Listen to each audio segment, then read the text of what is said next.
OBD de trouble code description technique circuit de commande de dérivation du refroidisseur d'air de suralimentation B ouvert. Qu'est-ce que cela signifie?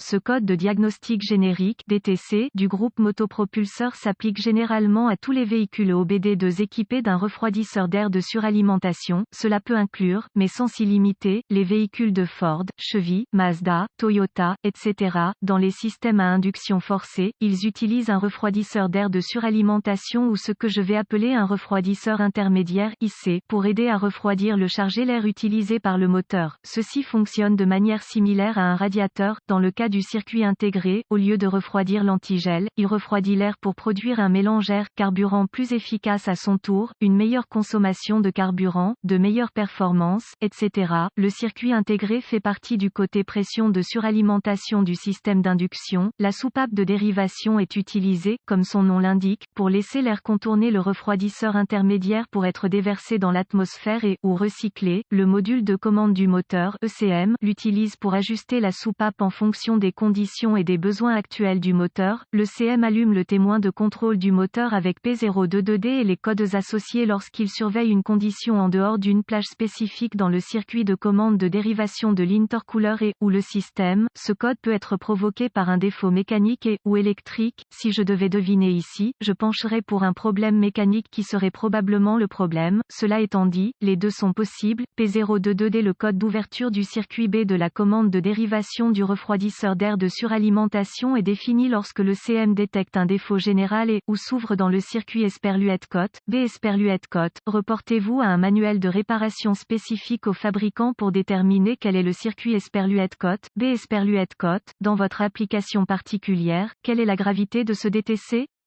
La gravité dans ce cas serait modérée. Vous ne voulez pas laisser ce problème sans surveillance car il pourrait évoluer en quelque chose de beaucoup plus grave assez rapidement. Gardez à l'esprit que les problèmes ne s'améliorent pas avec le temps, à moins qu'ils ne soient corrigés. Les dommages au moteur sont chers, presque à chaque fois, donc si vous avez épuisé vos capacités, apportez le véhicule à un centre de réparation réputé. Quels sont certains des symptômes du code? Les symptômes d'un code de moteur P022D peuvent inclure mauvaise performance du moteur véhicule entrant en Esperluette-Cotte, mode mou Esperluette-Cotte, raté du moteur, mauvaise consommation de carburant. Quelles sont certaines des causes courantes du code?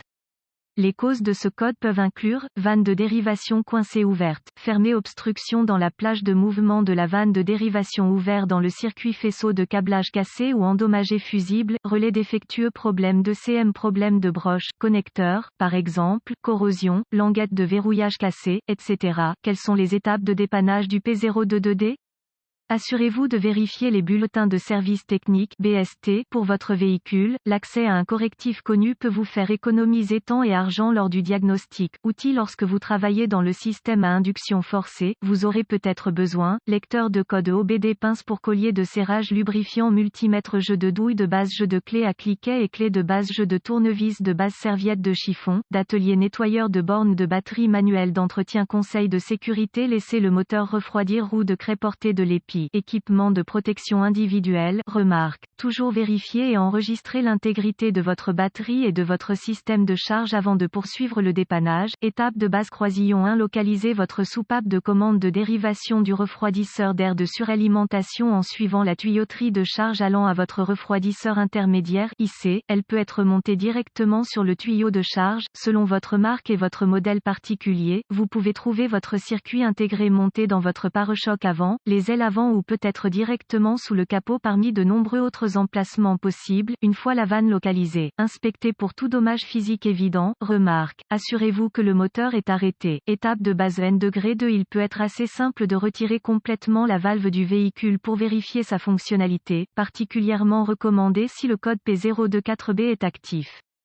Une fois retiré, inspectez tout obstacle dans la plage de mouvement de la valve possible, nettoyez la valve avant de la réinstaller. Remarque: référez-vous toujours au manuel d'entretien d'abord car cela peut ne pas être possible ou recommandé d'ailleurs sur votre véhicule. Conseil de base N°3, le faisceau de la soupape de dérivation peut être acheminé à travers des zones exposées aux éléments. Ces zones doivent être inspectées de près pour détecter les entailles, les coupures, les signes de corrosion, etc. dans les fils impliqués dans le circuit. Remarque: assurez-vous de de déconnecter la batterie avant d'effectuer toute réparation électrique. Étape de base N-4 en fonction de votre outil d'analyse, vous pouvez vérifier la fonctionnalité de la vanne en la contrôlant et en observant son amplitude de mouvement. Si accessible, vous pouvez déconnecter une extrémité de la valve pour avoir une vue des pièces mobiles. À l'aide de votre outil d'analyse, ouvrez complètement la vanne et fermez-la tout en observant le fonctionnement mécanique de la vanne elle-même. Si vous remarquez que la valve colle et que rien ne l'obstrue, la valve est probablement défectueuse. Dans ce cas, vous pouvez essayer de le remplacer. Assurez-vous que le fabricant recommande également une nouvelle valve dans ce cas. Reportez-vous au manuel. Étape de base N-5. Vous voudrez exclure tout problème électrique dans le faisceau impliqué. Pour ce faire, vous devrez peut-être le déconnecter au niveau de la vanne et de l'ECM, à l'aide de votre multimètre. Vérifiez l'intégrité du circuit en effectuant de nombreux tests électriques de base, C-AD, continuité. Si tout se vérifie, vous pouvez effectuer certains tests d'entrée en testant le connecteur au niveau de la vanne pour vérifier la fonctionnalité ECM avec la vanne.